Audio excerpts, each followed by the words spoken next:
Hey there folks, it's Joshua from the future. Throughout this video, you're going to hear me refer to the Delta5 race timer, and some of you are going to think, Joshua, Delta5 is out of date, it hasn't been updated in years, and in fact, Delta5 doesn't even run on modern Raspberry Pi computers. What you should be doing, Bardwell, is doing Rotorhazard.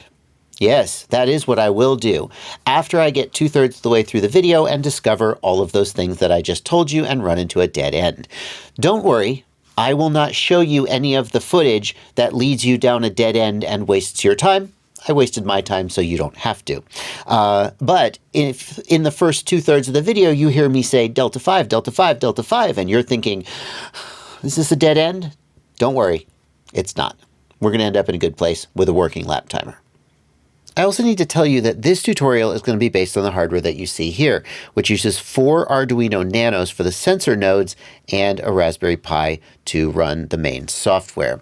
The reason that's relevant is that hardware is a little bit dated. It's what was used for Delta5 and can be used for Rotorhazard. However, Rotorhazard has updated the hardware that it supports. For example, Rotorhazard has a different design that uses a single STM32 processor instead of 1 to 8 Arduino Nanos for a much more compact, probably more power efficient, and just generally better build. If you're starting from scratch, you should definitely investigate one of those other options. But since this is the hardware I've got, this is going to be the hardware I'm using, and maybe I'll do a different tutorial on that other hardware at some day in the future. Before we build all this stuff, let's just take a second to explain what lap timers like this Immersion RC Lap RF do. And what I'm about to tell you is true for all FPV race timing systems used in FPV racing today, from small individual use ones like this Immersion RC Lap RF up to the great big systems used at national races like MultiGP Nationals and the Delta5 lap timer that we're going to use today. See, every racing drone has a built-in RF emitter that can be used to detect when the racing drone passes through the start-finish gate.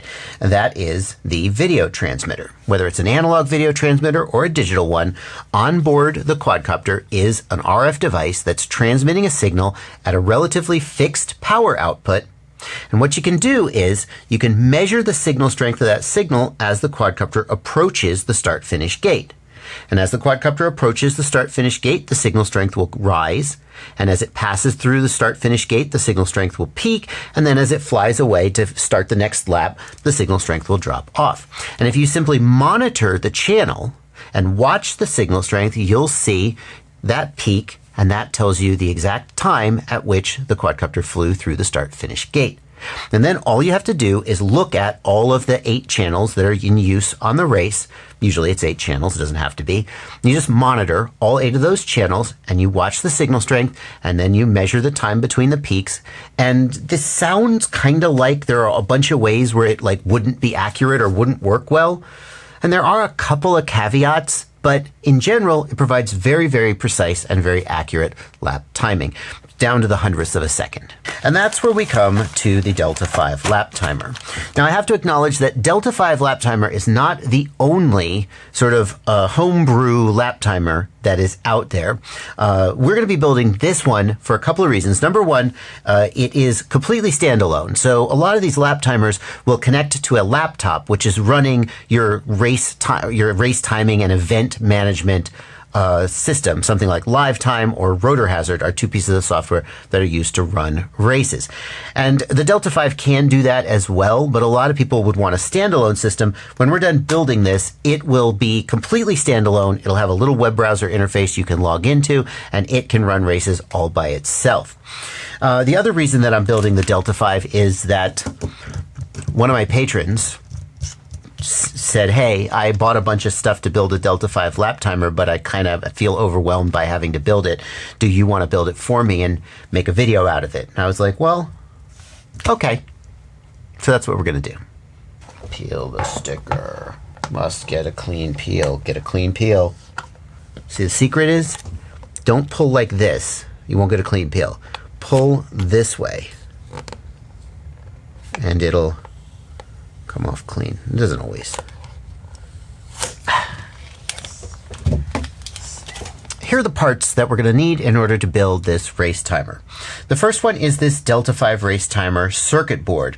You don't strictly need this. You can just wire everything up with wires and solder, but it'll kind of be a mess. And I would highly recommend that you get this. You can see that this has slots for 1, 2, 3, 4 receivers. We're only going to be wiring up one of them, but each receiver that you wire up is another channel that you can monitor. So with 4 receivers, you could monitor 4 racers in the air at the same time. With 8 receivers, you could monitor 8 racers in the air at the same time. It's just a question of how many racers you typically want to monitor. This board can do 4. So if you were going to do 8, you would need a second one of this board, and you would need more of the parts that go into the actual receiver itself. For each of the receivers, you're going to need one of these Arduino Nano devices. And you can see I've got several of them. They're cheap as beans, and I recommend you buy more than you're going to need, because a lot of times the cheap as beans ones some of them will be dead. But like an official high quality one is so much more expensive that it's almost always better just buy the little cheap $3 ones, buy extras, and you're good to go. There is, I was wrong. I am going to be doing 4 of these after all. Look at that. That's amazing. For each of the receivers that you want to build, you will need one of these RX5808 modules. This is a 5.8 gigahertz analog receiver module. If you were to open up some cheap low-end sets of analog FPV goggles, you would find one of these in there.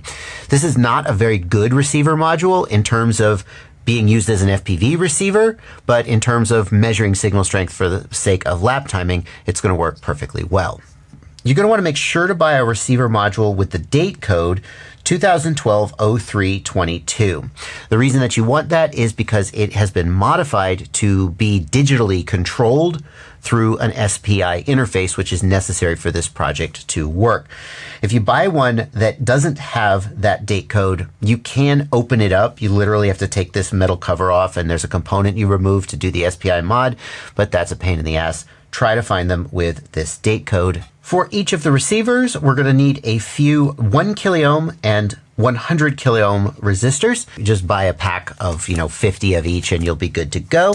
We're going to need miscellaneous other wires and pins and plugs and headers. Again, full hardware list is going to be linked down in the video description. And we are going to need power supply. So this is a 5-volt voltage regulator. And we also have a 3.3 volt voltage regulator. Where is it? Oh, it's in there as well. We've got a 3.3 volt and a 5 volt voltage regulator. Don't skimp on these. Get the exact ones that I'm linking, even though they cost a little bit more money. And we're gonna need one. Thank God it's only one Raspberry Pi 3. And I say thank God because these used to cost, I don't know what they used. They're 30, 50 bucks, something completely reasonable. And ever since 2021 and the silicon shortage, they have shot up in price. They're over $100 now. I don't know if there are solutions out there for other less expensive computing devices, but the project I'm following is using the Raspberry Pi 3, and so that's what we're going to be going with. It's still cheaper than buying a lap RF 8-way. Like if you need individual race timing, you might struggle to find a used one of these somewhere and save some money. But if you need to time 6 or 8 racers at a time, even after you spend maybe 200 bucks all in, you're still ahead of the Immersion RC solution. It is what it is. The very first thing we're going to have to do is populate this board. The PCB comes with nothing soldered to it, and so there's quite a lot of tedious soldering. I'm not going to make you watch me do all the tedious soldering. I'm going to explain to you the general process, and then I'm going to show you the end product, and you'll be able to get from point A to point B. Start by taking some of these pin headers, and I'm just going to remove the pins so I just have the socket remaining. And we're going to populate that and solder it into each of these 1, 2, 3, 4, 5, 6, 7, 8 rows. We could just direct solder the Arduino Nanos right into these holes. But if we do that, then if something breaks or we need to repair it, it's not going to be, we're going to have to desolder it. It'd be a pain in the ass. So it's worth the time spent now just to solder these headers on to make it easier to work with in the future. What I like to do is line the socket up with the holes and insert one end of the socket into one end of the holes. And that makes it really easy to see how many pins I need to populate this this row. What I'm then going to do is I'm going to get my diagonal cutter and I'm going to go 1 pin past that, because when you cut this, it will split and the last pin will fall out. So I need this pin here to stay. So I'm going to go past it to this pin and I'm just going to cut it. And sure enough, just like I promised, that last pin fell out. We've got just a little sort of dangly bit there, but we've got just the right number of pins to go into this row. Next, I'm going to take this and I'm just going to flip it over and set it down on the table, resting on itself with the pins sticking up through. I'm going to get my soldering iron and I'm just going to tack one of these pins with a little bit of solder. This is going to involve soldering. It's not the hardest soldering in the world, but if you're bad at soldering, then it may be time to take a look at my beginner soldering tutorial and sort of freshen up with a practice board or something before you start frying this expensive stuff. Well, most of it isn't that expensive, but you may want to practice and get familiar. I've got a soldering tutorial. It's linked down in the video description if you want to check it out. Now, the reason that I only tacked 1 pin is because a lot of times when you do this, the pin header will not be straight up and down. I actually have lucked out and it is straight up and down. If your pin header is not straight up and down after tacking that very first pin, just hold it with one hand like this, come in with your soldering iron and melt that solder, and then while you're holding your soldering iron, just straighten it out, and then while holding it straight, remove the soldering iron and let the solder solidify so that it is straight up and down. And once that is done, you can just go down the row and solder up the rest of the pins.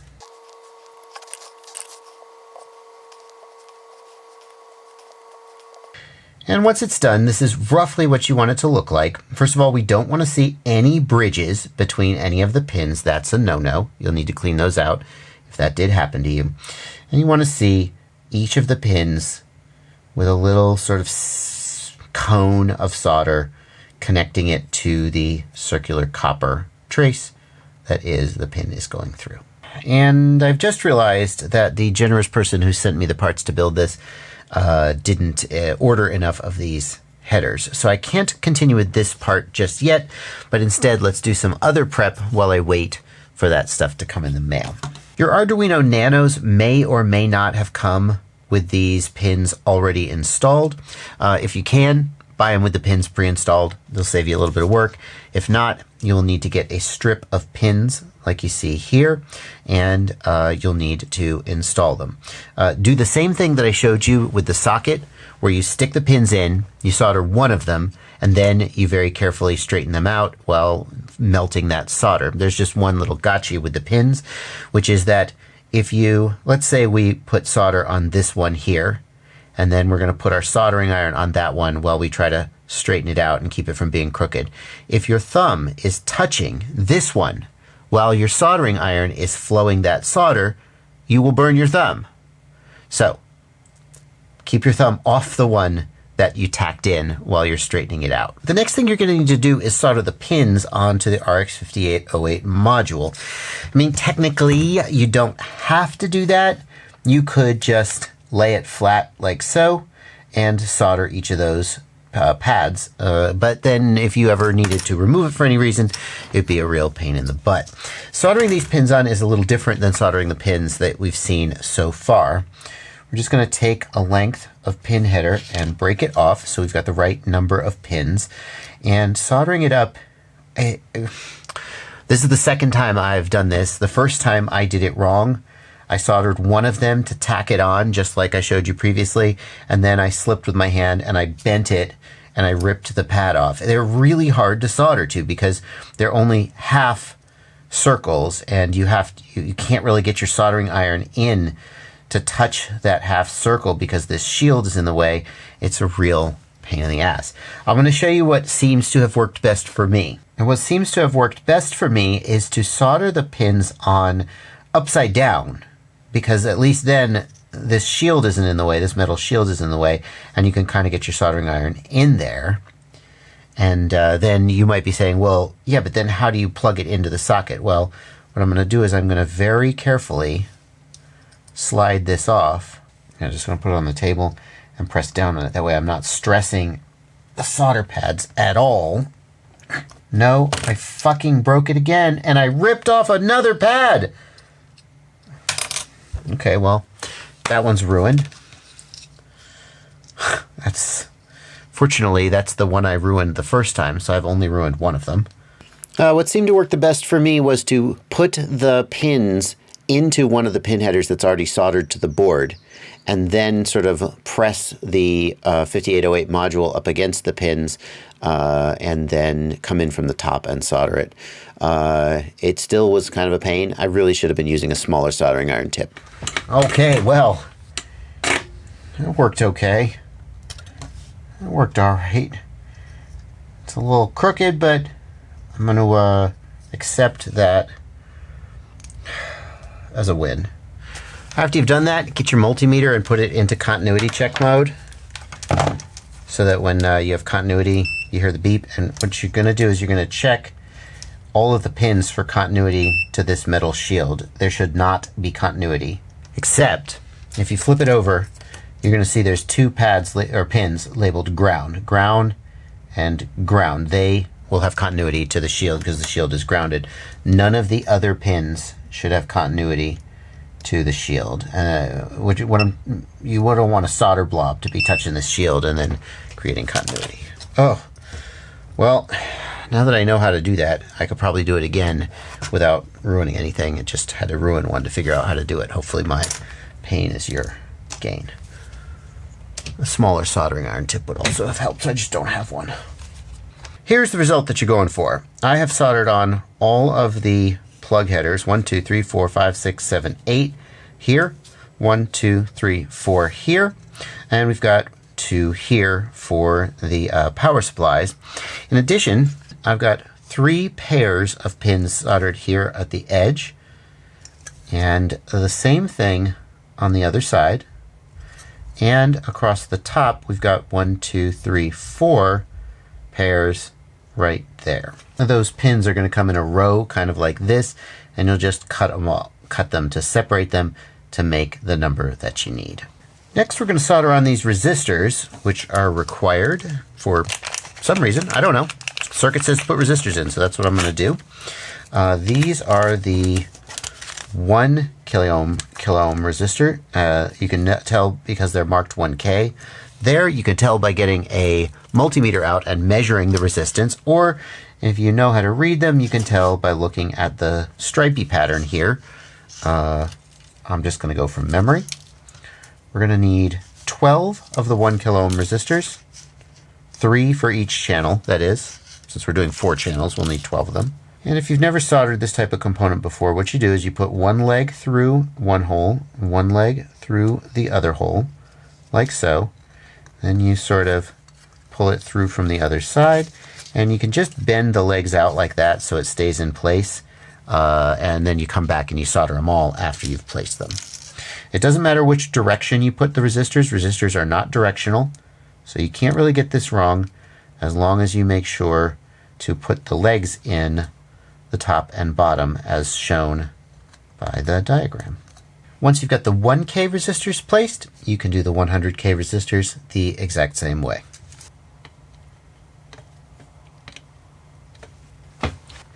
And once that's done, just come by with a diagonal cutter and cut off all the legs. And in the end, you'll have something that looks roughly like this. Next, we can begin placing some of the components. I'll start with these Arduino Nanos with the USB port facing down. Make sure to get all the legs lined up correctly. If it is sort of off by one, then at best case it won't work, and worst case something might fry. We can install the RX 5808 modules, and you're going to notice that I only have 3 of them because I broke one of them trying to solder on the pins. It is what it is. I changed my mind. Hey folks, Joshua from the future here. Maybe don't place all these components, because the very first time you power it up, if you've screwed something up, then, you're going to fry all your stuff. So having placed all those components, I am now pulling them out. See? Aren't we glad we used pins and sockets instead of direct soldering? I'm now pulling them out so I can test I've powered everything correctly. Yay. These pins right here, these two little pins, are supposed to be used to power down or basically disable individual channels. If they are not connected, then the channel is supposed to not work. So what the official answer is to get some of these little jumper blocks. They look like this, and they go over those pins and they jumper them. You could also just direct solder those to each other, to themselves, instead of, it's going to be a pain to get on. I'm going to push that down over those two pins and it'll jumper them. Theoretically, you could remove that and power down the channel. Although on some versions of this PCB, it doesn't work, and they just always powered up and it doesn't really matter what you do. I'm not sure whether that's true on this version of the PCB yet. We're going to find out eventually. It certainly might be tempting to just not put those pins on and direct solder those two pads to each other so that they're always enabled. I'm not sure why you'd want to shut down a channel anyway. It's got to be some reason. Like, for example, if you were racing by yourself and you thought you would save a little bit of power by not having all the other channels running, they probably don't consume that much power anymore. Next, we're going to install the voltage regulator, and you're definitely going to want to make sure you keep the 3.3 volt and the 5 volt regulators separate and install them in the correct place. Again, putting a 5 volt regulator where a 3.3 volt should be will probably fry things. Maybe. So let's just be careful about that and not make that mistake. If you are not sure which is which, you can plug it into you need to take everything else off the circuit board. You plug the voltage regulator in, and then you measure the output of the voltage regulator, and you see if it's 5.5 or 3. And if nothing else is plugged into the board, then it won't get hurt. The voltage regulator comes with pins, which we're going to need to solder on. So we'll just go ahead and do that. So that was the 3.3 volt voltage regulator, and it is going to go right here on the left. You can see it labeled 3.3 right there. And I'm going to go like this. Did I solder it on backwards? I don't think so. Notice that the regulator is labeled out on this pin. That's going to be the 3.3 volt output, and VIN on this pin. That's going to be where the input comes from. And if we look at the circuit board, we can see that VIN is on the top and 3.3 volts is on the bottom. In other words, it needs to be plugged in like this and not like this. That would reverse the pins, and I don't know what would happen if you did that. In case this gets unplugged later, it also might make sense to like label these 3 and 5 in some way, maybe with a sticker or a Sharpie. Next, we got to figure out a way to power this board, and that's what these battery leads are for. You could solder an XT60 directly to those pins and plug it in. I'm going to solder on a battery lead, just give me a little more flexibility. You could choose any kind of power lead that you want. I'm going to use an XT60 because the most likely way that I'm going to power this is with a 6S flight pack that I've just scavenged out of my bag. The voltage regulators that I'm using are good up to 38 volts, so they'll easily handle 25 or 26 volts of a 6S battery. You would probably want to double check just to make sure that your voltage regulators can handle that voltage. That's what I'm going to do. The next thing we need to do is connect the Raspberry Pi to the sensor nodes. And we're going to do that using these jumper wires. You don't have to use these jumper wires. There's various other ways that you could connect them together, but it's a very easy way to connect when you've got pin headers like this. And the first thing I'm going to do is pull off a red one and a black one for power and ground. They don't have to be red and black. That's just a good convention. And we're going to orient the Raspberry Pi as shown here with the USB and the Ethernet ports on the bottom and the pin header on the right. And then we're going to count down to the second pin on the right, and that's where we're going to put the red 5 volt wire. Second pin on the right, and then the third pin down on the right is going to be for the black ground wire. Get on there, you. In case this beautiful camera image is not enough, here is a picture of the Raspberry Pi 3 header, and we're going for this pin and this pin, the second and third one down on the right. And then I'm going to pick two more colors, and it kind of doesn't matter what they are, but what the heck, let's do something colorful. We'll grab yellow and orange, and we're going to use the SDA and SCL, which are the pins just to the left of 5V and ground. Again, refer to this diagram. Here is the first one on the left, the second one on the left is SDA, and the third one on the left is SCL. Those are then going to connect to these pins on the edge of the board. These pins on the edge of the board, there's a 5V and ground header, and there's an SDA SCL header, and there's a 3.3V and ground header. We're going to use the 5V and the SDA SCL header. And you may wonder, why are there pins on either side of the board? Does it matter which one you use? It doesn't. The purpose of those pins is, one of them is for plugging into the Raspberry Pi, and then the other one is if you have more than 4 nodes, you would have a second one of these boards, and you would daisy chain it by connecting these pins on this board to the corresponding pins on the second board. So there is the final wiring, 5V and ground, SDA and SCL. Definitely double check that you've got this exactly right, because if you mess up the 5V and ground, you could damage your equipment. SDA and SCL, it just won't work, but nothing will be damaged. I can't help but notice that there is no fuse or short circuit protection at all on this wire. Probably would be a good idea to put it like a little, maybe a 5-amp fuse or something, just in case the LiPo gets short circuited. I'm not going to do that today. I'm just going to use this short saver, but it only goes up to 2 amps, and I don't think this is going to pull 2 amps. I think we're going to be fine. So here we go. Moment of truth. No smoke.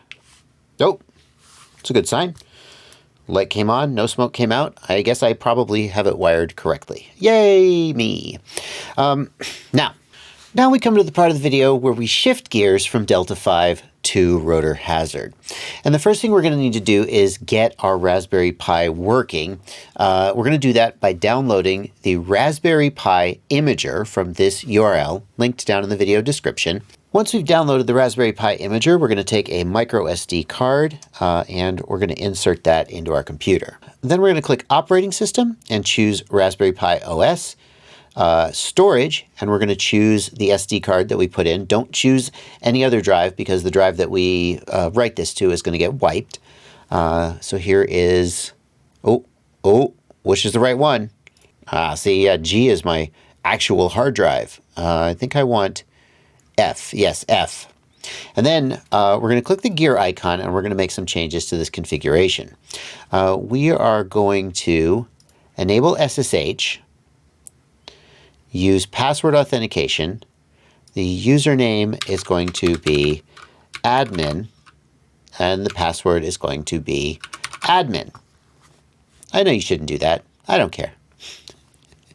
The other thing I'm going to do is I'm going to configure wireless LAN to make it easier for me to configure this without having to plug it into my network router. Instead, it'll use the Wi-Fi. So I'm going to put my network SSID, or my network name,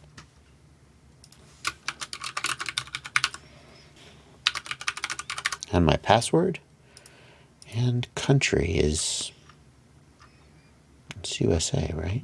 Yeah, clearly. After the image writing completes, you may get some error messages from your operating system asking you to format the drive or other nonsense like that. If in that case, please ignore them and just remove the SD card from the computer. We're going to go ahead and insert that into the Raspberry Pi, and we'll power the Raspberry Pi up. You can do that with a battery if you prefer, or you can power up via this USB plug. I don't know if that provides 3.3V power. I don't think you can actually run the whole system off the USB plug, but for the Raspberry Pi at least, we can do that. When we plug that in, we should see this green LED start blinking and flickering as the operating system loads. If it flashes a regular blinking pattern, there's some kind of an error message. Hopefully that won't happen. No, here we go. It is booting up. And the next thing I'm going to do is I'm going to try to find out the IP address of this device. So it's hopefully going to get on my Wi-Fi, and then I'm going to need to log into it. But I can't do that if I don't know its address. And finding its address will be a little bit tricky. The first thing I'm going to do is I am going to run a Windows command prompt by clicking the Start menu and typing CMD. Here's command prompt. And I'm going to type the word ipconfig, which is going to give me the default gateway, which is the IP address of my router. And that is 192.168.1.1. I am then going to go to that address in my web browser and log into my router. And then I'm going to start looking around for DHCP. And sure enough, I see that right here. DHCP is enabled. And then what I want to look for is a list of leases, which is addresses that have been given out. And by just a little poking around, I can find that here, view leases. And I'm going to go through this list and I'm going to look for Raspberry Pi. And sure enough, I see Raspberry Pi here. I actually see it here twice because I've been screwing around with this for a while. But what I want is the IP address of Raspberry Pi. And that is going to be this address. How do I know it's this one and not that one? You should only see it once, I hope, if you follow these instructions. 192.168.1.86. I'm then going to open an app called Putty, which is a terminal app. If you don't have Putty, you can download it from the link in the video description. It is a great terminal app for Windows. It's what all the nerd hackers use. And in Putty, I'm going to put that IP address, 192.168.1.86. .86. I'm going to leave everything at the default, port number 22, connection type SSH, and I'm going to click open. And I'm going to get a message like this. That's okay, just accept. And it's going to ask me to log in. And there I'm going to put the username and password that I put in when I imaged the SD card. Admin, the most secure username and password in the world. And huzzah, we are logged into our Raspberry Pi and we can continue with the setup. Yay! It's taken me hours to get here, but it won't take you hours, hopefully, because you follow along with me. Now we're going to continue with the instructions given on the Rotorhazard GitHub page. And it looks like the next thing I need to do is type sudo raspi-config. Great. This is working great. Select interface options. All right, we've already got SSH enabled. We need to enable SPI. Yes. Okay, fantastic. And we need to enable serial. Interface options. Serial port. Yes. Okay, thank you. And we will go ahead and finish. And then we will type.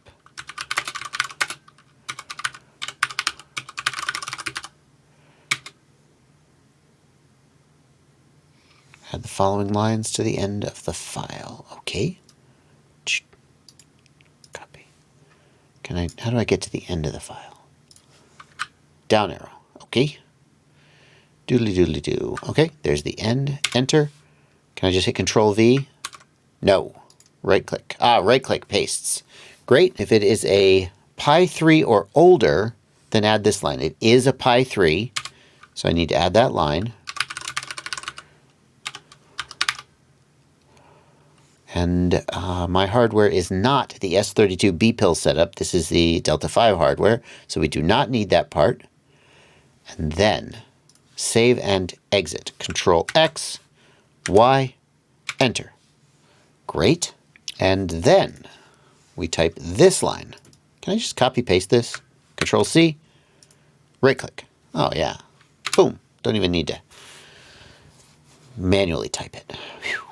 Been asked some questions. I'm just going to say yes to all of them because I have no idea what I'm doing. And as everyone knows, saying yes to random questions when doing a Linux update is completely the right decision. No one's ever gotten in trouble doing that before. Sounds good. Do I want it to continue? Yeah, why not? Let's continue. Do your thing. Work your magic. Okay, that didn't take long. And the next thing it suggests is that you check the version of Python that you've got. Okay. Oh, So here we go. Version 3.9.2. And it is not older than Python 3, so we're good to go there. Install the Rotorhazard server. Go to the latest release page and note the version code. Okay. 3.2.1. Oh, 3.2.1. That's convenient. Okay, I'm going to need to copy this line, but I don't want to hit enter. I need to edit it to have the correct version. So let's paste that in, and then let's go over here. It's 3.2.1. Okay. Is that what I need to do? Oh, 2 occurrences. Okay. That seems to have worked.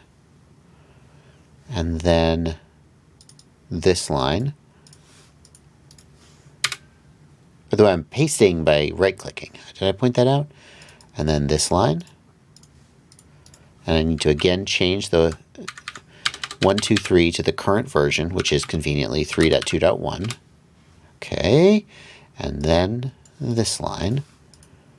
Can I not just apt-get this? Is there a reason? Why am I manually installing this package? Like I'm one to complain.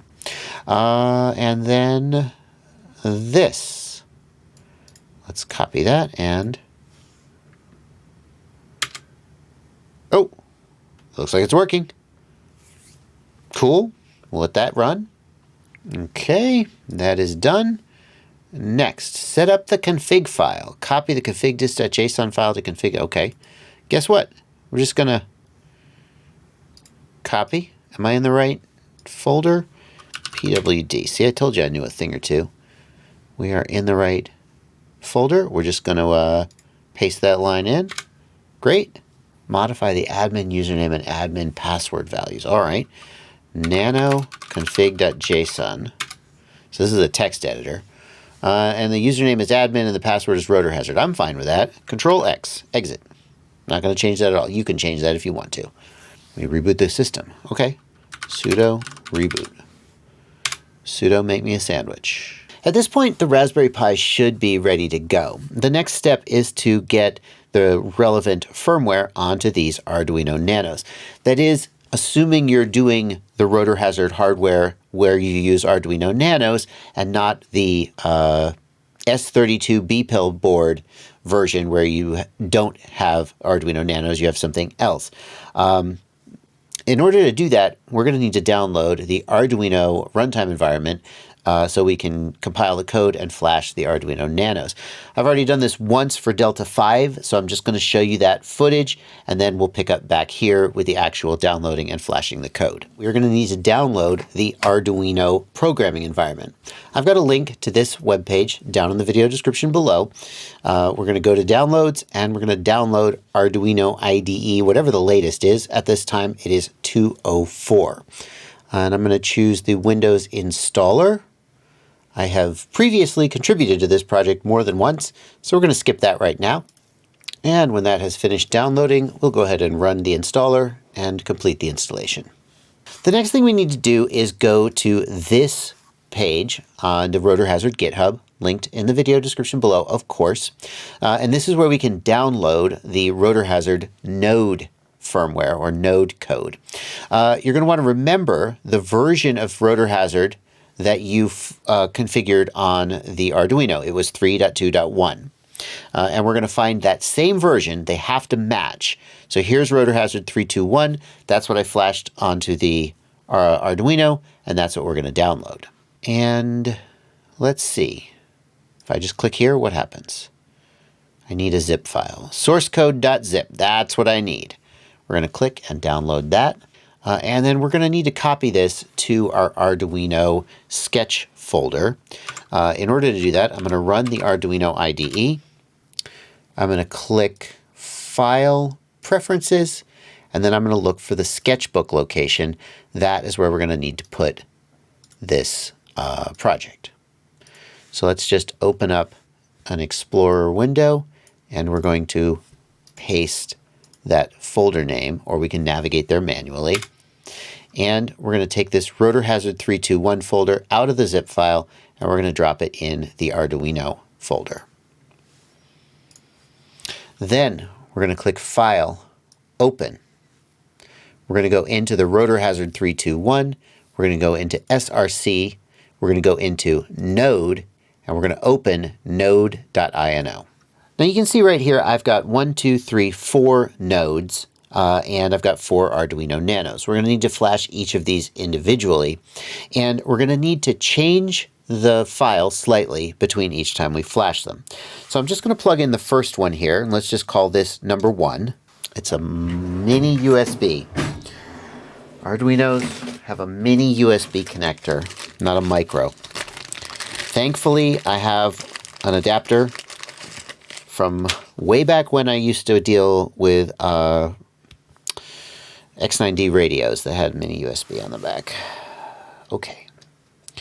We're going to plug that in, and then we are going to select in this pull down. We should see a new COM port appear here. If you don't see a new COM port appear, then open up your Windows Device Manager and look in Ports, and you may need to install a new driver for this. I had to do that once before. Here's how you do it. USB serial CH340 COM10. It's the wrong driver. It looks like the driver did not correctly install, so we are going to need to manually install the CH340 drivers to be able to flash this Arduino. Where is the blah, blah, blah, blah, blah, blah, blah. Windows 7 and 10, blah, blah, blah. Windows driver executable. Yay! Let's do that. Let's download an exe file off of the internet and run it. Should be fine. This should be fine. Yay! Now we can select COM port 10. So if the driver is working correctly, then when you plug in, you should see a COM port appear in this list. And we're going to select that COM port. And then for boards, we're going to select Arduino Nano. And we're going to hit OK. Then the one thing that we need to change is up here at the top of the window, we're going to click over on config.h, and we're going to scroll till we find node number. And we're going to change that node number to 1. And then we are going to upload the sketch. It may or may not be working. It just says uploading, and it's just kind of hanging there. So that's too bad. Let's unplug and plug back in and try again. It's not the first time I've had to redo this. Ready, go. It'd be great to get a progress indicator. Wouldn't it? Wouldn't it though? Let's try number 2. All right, so we're going to plug in number 2. We're going to change node number to 2. Save, Control S, and upload. Well, yeah, that's what I wanted to see. Okay. Good. And now we're going to try number 1 again. And if it fails again, I don't know what I'm going to do. Now we have uploaded the Rotorhazard code onto the Arduino Nanos. By God, I think we're almost done. I'm going to go ahead and plug a battery in to the device now and power it up for real. 08, OA, OC, OE. It is detecting them. Okay, so when I type this command and I see 08, OA, OC, OE, that is the Raspberry Pi talking to the 4 nodes. That's good. If I had 8 nodes, I would see additional numbers as shown here. Now we're going to set up the Rotorhazard server. We're going to do that by typing the following. Copy, paste. I am the king of copy pasting shit. Okay, number of nodes found 4. That's good. We want 4 nodes. Running HTTP server at port 5000. So then we should be able to go to, in a web browser, 192.168.1.86:5000. Whoa, and get into the, oh yeah. Oh crap, what's the login? It's the fucking login. Oh, I just looked it up too. All right, hang on, we're not quite done yet. Control C, we're gonna stop the thread. We need to configure the system to automatically start the Rotorhazard server when booting up. We definitely want to do that. And then we need to put this contents in that file. Copy, paste, Control X to exit, save, yes, enter. I need to change that. Hang on, I gotta modify that file. So it needs to be, I changed the username to admin. So it needs to be home/admin and user equals admin. That needs to match my username. Great. Now we will Control X and yes, enter. Update permissions. Sure. That sounds like a copy pasty thing to do. Boom. Chmod. Enable the service. Copy. Pasty.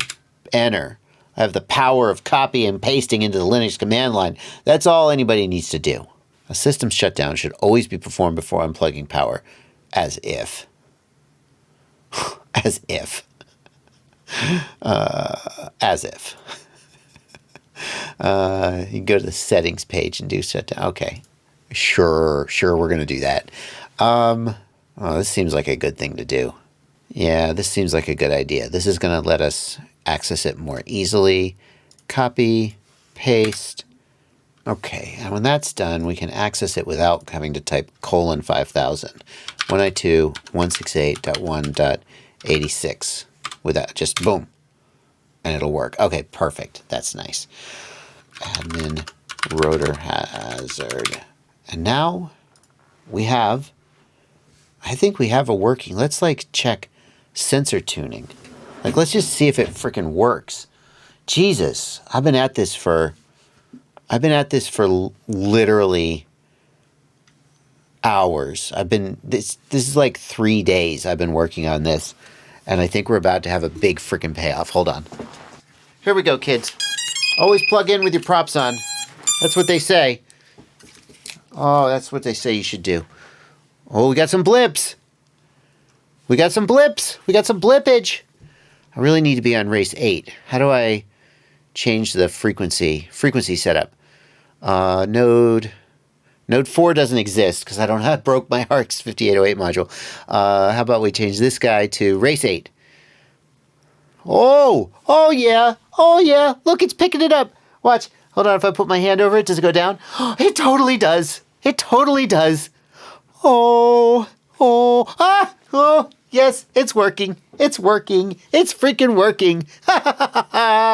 Yeah. Oh my God. Oh. This is the part of the video where I mentioned that I have a Patreon. Patreon is a website where you can subscribe to me for as little as $2 a month or more if you think that I've earned it. And after this, I sure as heck hope that you think that I've earned it. If you agree, there's a link in the video description, patreon.com, where you can sign up. And if you don't agree, that's fine. That's your call. And I'm going to keep making this content until that day comes. Oh, there's more to come, though. I got to figure out how to use Rotorhazard to run a race. And honestly, I really would like to try to do it with the best hardware instead of the Arduino Nanos, which are not expensive, but not the best hardware. I don't know. I got to think about it. But for now, we're going to call this one a win. I have a working race timer, and that is pretty freaking awesome. I don't even know what card to put on screen at this point. I'm so relieved to have finished this damn project.